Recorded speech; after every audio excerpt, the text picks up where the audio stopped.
Get your things and leave. This house is for family only. Margaret shouted as she threw my bag onto the sand. I don't care what my son says. You're just his wife, not real family. My name is Olivia. I'm 34, and my mother-in-law was kicking me out of our beach house while my husband James was away for work. For 8 years, this had been our summer home, a place full of happy memories with James and our daughter, Emma. Margaret stood on the deck, angry and red-faced. Behind her, my sister-in-law, Amanda, smirked. She was already imagining how she would turn my art studio into a playroom for her kids. Did you hear me? Margaret snapped. Pack up and go. Amanda's kids need the space. They're a real family. I calmly picked up my bag, brushing off the sand. Of course, Margaret, I understand. She frowned, expecting me to argue or cry. Well, good, she muttered, disappointed. James will agree. Family comes first. Oh, I'm sure he will, I said with a small smile as I walked inside to pack. I could hear Margaret and Amanda talking in the kitchen. That awful blue paint in the master bedroom. Gone? Margaret said. And that silly art studio? It'll be a perfect playroom. As I packed, I thought about James's grandfather, Robert. He had built this house with his own hands and always welcomed me, even when Margaret didn't.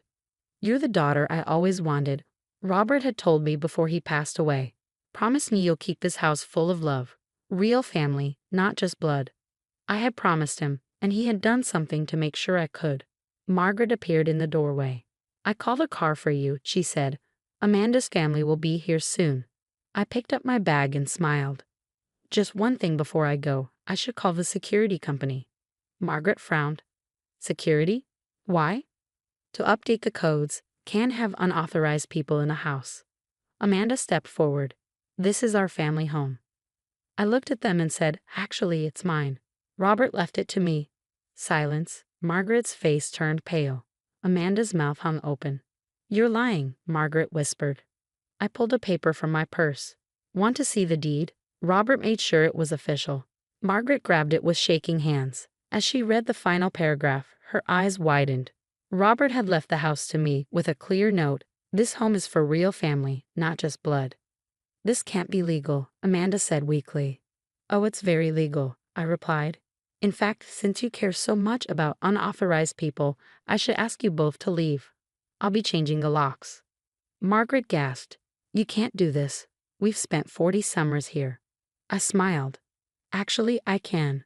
But unlike you, I believe family is about love, not just blood. So here's the deal. You both apologize sincerely. Then we'll sit down and make a fair schedule for using the house. One that includes everyone. I walked toward the door, then turned back. Oh, and Margaret?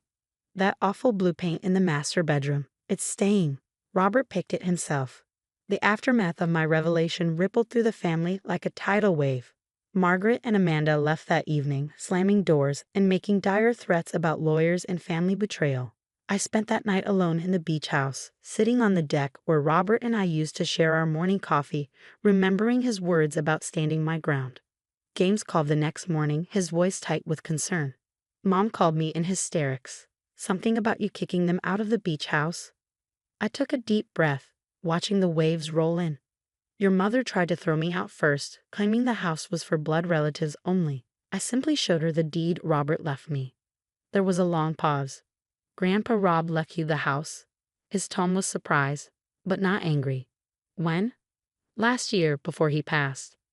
He wanted to make sure it stayed a place for the whole family, not just the ones your mother approves of. I explained everything. Margaret's ambush, Amanda's smug plans for my art studio, their attempts to erase every trace of my presence in the house. James let out a slow breath. I'm sorry, Liv. I should have seen this coming. Mom's always been difficult with you. Difficult is putting it mildly, I said, thinking of 8 years of subtle jabs and not-so-subtle exclusions. But I'm not going to stoop to her level. The house stays open to everyone, as long as they can behave like actual family. I'm coming home, he decided. This needs to be handled in person. While waiting for James to arrive, I received a barrage of texts from extended family members. Some, like James's cousin Michael, were supportive. About time someone stood up to Aunt Margaret. Others, clearly influenced by Margaret's version of events, were less kind. I spent the day going through old photos Robert had kept in his study. There were pictures of James as a child, building sandcastles with his grandfather, photos of family barbecues and fishing trips, and newer ones, Emma's first steps on the beach, Robert teaching her to use his old telescope, my art shows in the garden. The sound of cars pulling up broke through my reminiscing. Looking out the window, I saw James's car, followed by Margaret's luxury SUV, Showtime. The family meeting that followed was exactly as tense as I'd expected. We gathered in the living room, where floor-to-ceiling windows offered a panoramic view of the ocean, a view Margaret had always claimed was wasted on my amateur paintings. "This is ridiculous," Margaret started, her voice shrill. "Robert wasn't in his right mind when he made these changes. We'll contest it." "Actually," James interrupted, "I called his lawyer this morning. Everything's ironclad. Dad witnessed the signing himself." Margaret turned to her husband, Thomas, who had been suspiciously quiet until now. "You knew about this?" Thomas shifted uncomfortably. "Rob talked to me about it. Said he wanted to make sure the house stayed what it was meant to be, a place for family to come together, not drift apart." "We are together," Amanda protested. "We're blood."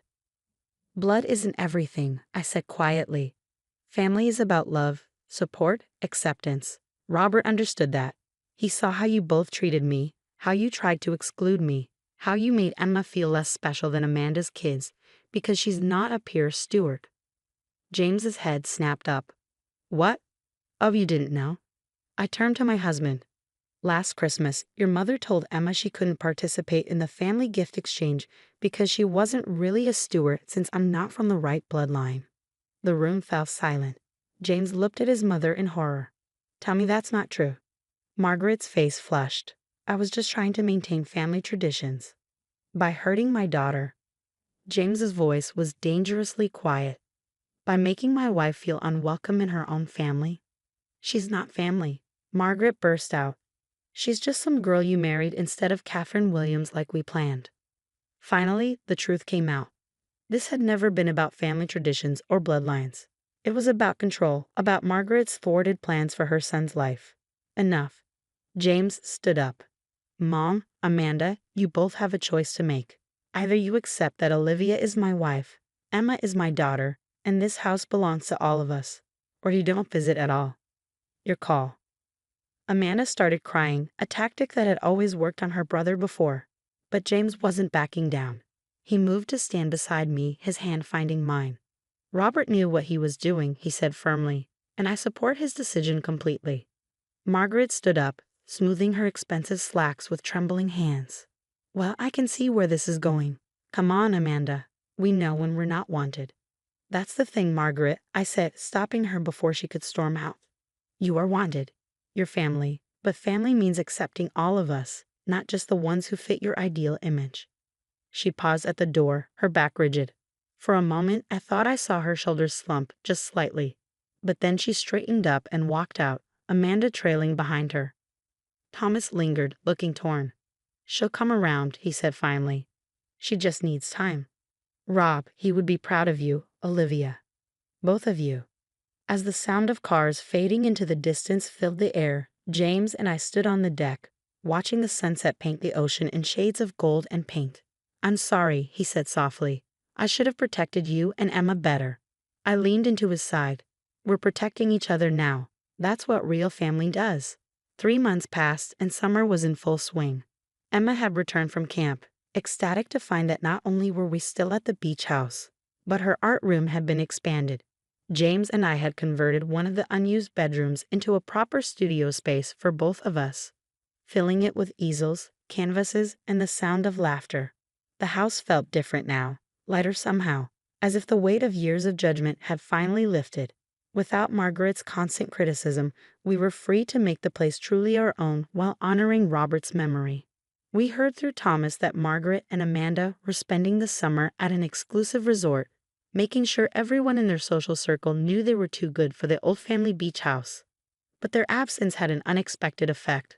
Other family members who had stayed away over the years began to return. James's cousin Michael brought his kids for a weekend, something Margaret had always discouraged because his wife was too common.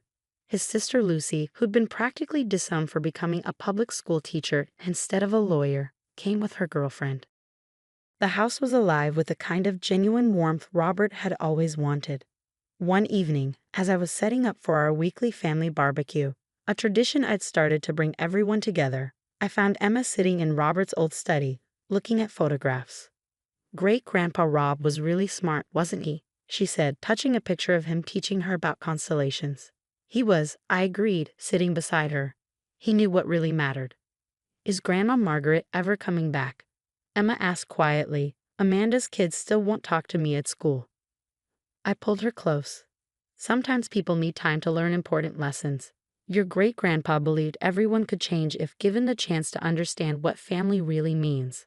As if on cue, we heard a car pulling up outside. Through the window, I saw a familiar luxury SUV. Margaret stepped out, alone, looking uncharacteristically uncertain. James met her at the door. I could see them talking on the porch, his posture gradually relaxing. When they came inside, Margaret's eyes were red. "Olivia," she said, her voice lacking its usual sharp edge. "Could we talk?" In Robert's study, Margaret looked around at the photos, pausing at one of him with Emma and me, all of us covered in paint after an afternoon of art lessons. "He always said you reminded him of my mother," she said softly. "She was an artist too." I thought he was criticizing my choice to give up painting for a more suitable career. "It wasn't criticism," I replied. "It was recognition." Margaret nodded, wiping her eyes. "I've been talking with Thomas. And my therapist." She almost smiled at my surprised look. "I'm trying to understand why I've been so resistant to accepting you. And Emma, the truth is, I've spent my whole life trying to be what I thought a steward should be. I forgot how to just be family." She reached into her bag and pulled out a small package. "I found this in my attic. It's my mother's old sketchbook. I thought maybe Emma might like to see her great-grandmother's art." It was a peace offering, small but significant. "She'd love that," I said. "We're having a barbecue tonight. Would you like to stay?" That evening, as the sun set over the ocean, our expanded family gathered on the deck. Margaret sat with Emma, showing her old sketches and for the first time, really seeing her granddaughter. Amanda called, tentatively asking if she and her kids could visit next weekend. Thomas caught my eye and smiled, raising his glass slightly. Above us, stars began to appear, the same stars Robert used to name for Emma. I could almost hear his voice. "Family isn't about being perfect, kitten. It's about being together." The beach house had become what it was always meant to be, not a symbol of status or bloodline, but a home where family, in all its imperfect, beautiful forms, could grow together. As I watched Margaret genuinely laugh at one of James's jokes, I realized that sometimes the greatest act of family love isn't holding on to anger, but opening the door to change. Robert had known that all along. That's why he left the house to me, not to exclude, but to include, to build bridges instead of walls. In the end, it wasn't about ownership at all. It was about creating a place where everyone could belong, where blood relatives only transformed into all are welcome. That was Robert's true legacy, and we were finally living it.